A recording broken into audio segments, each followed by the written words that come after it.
News 18 के social media platform पर आपका स्वागत है। मैं आपके साथ साइमा परवीन। आज बौद्ध धर्मगुरु दलाई लामा का 90वां जन्मदिन है, जिसे लेकर धर्मशाला और मैक्लोडगंज में बड़ा जश्न मनाया जा रहा है। सुबह 6 बजे से ही मंदिर के बाहर दर्शन के लिए भारी भीड़ उमड़ी है। केंद्रीय मंत्री किरेन रिजिजू, ललन सिंह और हॉलीवुड एक्टर रिचर्ड गेरे समेत कई खास मेहमान कार्यक्रम में शामिल हुए। प्रधानमंत्री नरेंद्र मोदी ने दलाई लामा को जन्मदिन की बधाई दी और उन्हें प्यार, करुणा और नैतिकता का प्रतीक बताया। वहीं मुख्यमंत्री सुखविंदर सिंह सुक्खू और उपराज्यपाल मनोज सिन्हा ने भी सोशल मीडिया पर शुभकामनाएं दी। मंदिर में तिब्बती संगीत, नृत्य और पारंपरिक पूजा हो रही है। सुरक्षा के कड़े इंतजाम किए गए हैं। इस मौके पर दलाई लामा ने कहा कि वो 130 साल तक जीना चाहते हैं ताकि लोगों की सेवा करते रहें। ये रिपोर्ट देखिए।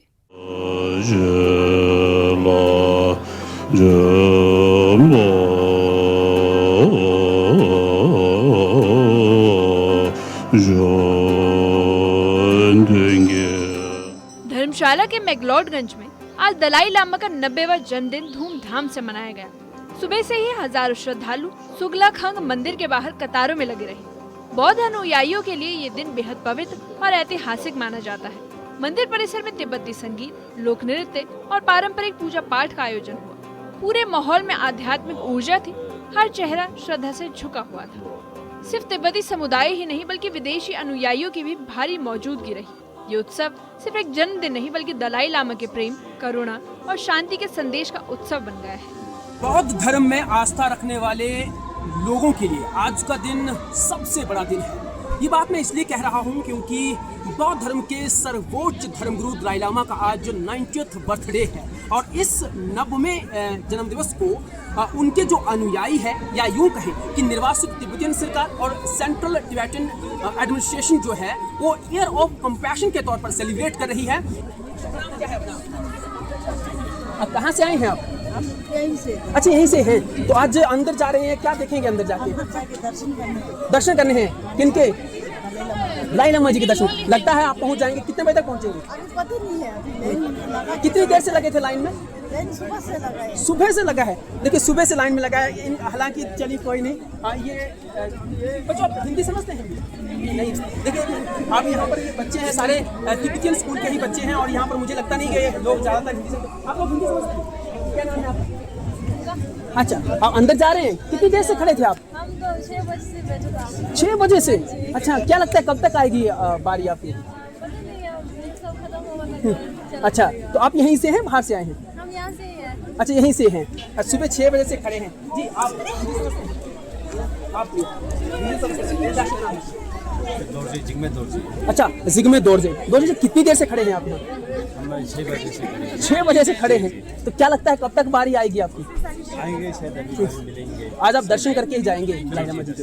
तो कैसे सेलिब्रेट कर रहे हो? ये बहुत बड़ा दिन है आज आप लोगों के लिए।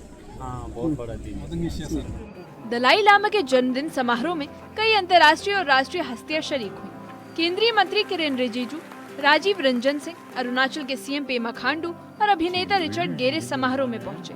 अमेरिका के पूर्व राष्ट्रपति ओबामा, क्लिंटन और बुश ने वीडियो संदेश भेजकर दलाई लामा को शुभकामनाएं दी। सबने एक सुर में उन्हें करुणा, अहिंसा और प्रेम का प्रतीक बताया। इस आयोजन में भारत और तिब्बत के गान से शुरू हुई, जिसने माहौल को भावुक कर दिया। दलाई लामा की वैश्विक लोकप्रियता का ये प्रमाण है कि उनकी उपस्थिति ने वर्षों से देशों, धर्मों और संस्कृतियों को एक सूत्र में जोड़े रखा। प्रधानमंत्री नरेंद्र मोदी ने सोशल मीडिया पर दलाई लामा को बधाई दी और उन्हें 1.4 अरब भारतीयों की शुभकामनाएं दी। उन्होंने कहा कि दलाई लामा प्रेम, धैर्य और नैतिकता के प्रतीक है और उनका जीवन दुनिया के लिए प्रेरणा का स्रोत है। हिमाचल प्रदेश के सीएम सुखविंदर सिंह सुक्खू ने भी लिखा कि करुणा और आत्मबल जैसे मूल्यों की आज दुनिया को सबसे ज्यादा जरूरत है। वहीं उपराज्यपाल मनोज सिन्हा ने भी ट्वीट कर उनके शांतिपूर्ण विचारों को मानवता का मार्गदर्शन बताया। दलाई लामा का जन्म 1935 में तिब्बत के ताकसर गांव में हुआ। महज 2 साल की उम्र में उन्हें 13वें दलाई लामा का पुनर्जन्म माना गया। 1950 में जब चीन ने तिब्बत पर कब्जा किया तो सिर्फ 15 साल की उम्र में उन्हें राजनीतिक जिम्मेदारी उठानी पड़ी।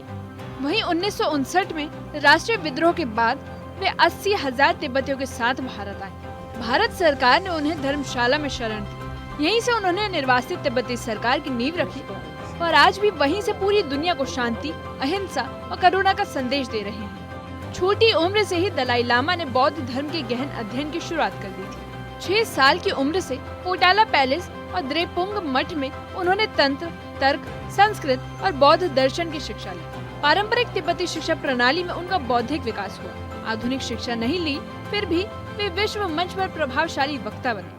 उनकी साधना और अध्ययन ने उन्हें वैश्विक आध्यात्मिक नेता बनाया है। आज उनके विचार दुनिया भर के शिक्षण संस्थानों, वैज्ञानिकों और युवाओं को प्रेरित करते हैं। दलाई लामा की मौजूदगी ने धर्मशाला को आध्यात्मिक राजधानी बना दिया है।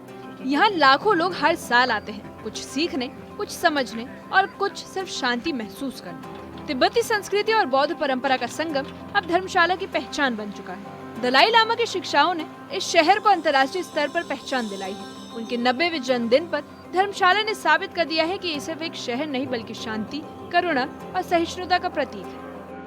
90 साल की उम्र में भी दलाई लामा का जज्बा, सोच और शिक्षाएं उतनी ही प्रभावशाली है। उनका जीवन सिर्फ बौद्ध अनुयायियों के लिए नहीं बल्कि पूरी दुनिया के लिए एक प्रेरणा बना है। कैसे मुश्किलों के बीच भी शांति और करुणा का रास्ता चुना जा सकता है। आज जब दुनिया भर में तनाव और संघर्ष बढ़ रहे हैं, तब दलाई लामा की सीख और ज्यादा अहम होती जा रही है। उनके जन्मदिन पर धर्मशाला ने जो संदेश दिए वो साफ है कि शांति की राह पर चलना ही सच्चा उत्सव है। भीड़ आप लोग देख सकते हैं, जितनी भीड़ बाहर है उससे कहीं ज्यादा जो है वो अंदर है। और अब क्योंकि कार्यक्रम के बाद जो है तमाम जितने भी विशेष अतिथि, मुख्य अतिथि यहाँ पहुंचे हुए थे, वो सब के सब जो है अब कहीं ना कहीं अपनी रवानगी की ओर है। और खुद दलाई लामा भी जो है अब कार्यक्रम स्थल से जो है वो अपने वापस टेंपल में जा चुके हैं। लेकिन देखिए कितना उत्साह आज के दिन को लेकर जो है जनता के बीच में था, स्थानीय लोगों के बीच में था और उनके अनुयायियों में था। ये देखते ही बन रहा था। और आप लोगों को ये बता दें कि ये जो 90th बर्थडे दलाई लामा का जो सेलिब्रेट आज किया गया है वो एयर ऑफ कंपैशन के तौर पर किया गया है।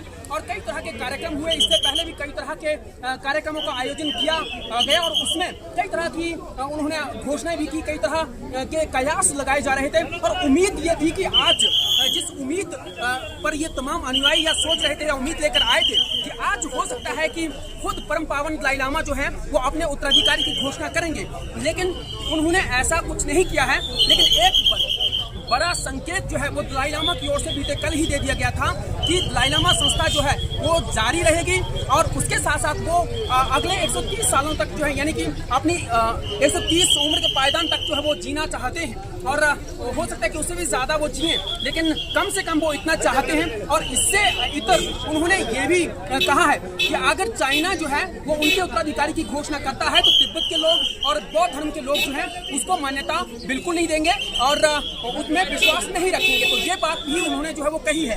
और इसके अलावा जो है हमारे जो विशेष अतिथि के तौर पर भारत सरकार के दो केंद्रीय मंत्री यहाँ पर पहुंचे हुए थे, चाहे वो किरण रिजिजू हो चाहे राजीव रंजन हो, उन्होंने भी जो है आज शुभकामनाएं दी है। और इतना ही नहीं, जो निर्वासित तिब्बतियन सरकार के जो प्रधानमंत्री सिक्योंग पेम्पा शेरिंग हैं, उन्होंने भी जो है आज यहाँ से प्रधानमंत्री नरेंद्र मोदी की ओर से जो अपने ट्विटर हैंडल पर जो है शुभकामनाएं परम पावन दलाई लामा को दी थी, उसको जो है सार्वजनिक मंच पर जो है उन्होंने पढ़कर सुनाया है, जिसमें प्रधानमंत्री नरेंद्र मोदी ने कहा है कि करुणा, अहिंसा और सत्य की राह पर चलने वाले जो है परम पावन दलाई लामा जो है वो सभी के मार्गदर्शन का केंद्र हैं और उनको वो शुभकामनाएं देते हैं। अभी फिलहाल देख सकते हैं पूरा माहौल देखिए, कितनी भीड़ है, कितने लोग हैं। बहुत से लोग जो है वो अंदर जा पाए, बहुत से लोग जो है वो अंदर नहीं जा पाए, वो बाहर ही इसी तरह से सेलिब्रेट यहाँ पर करते हैं।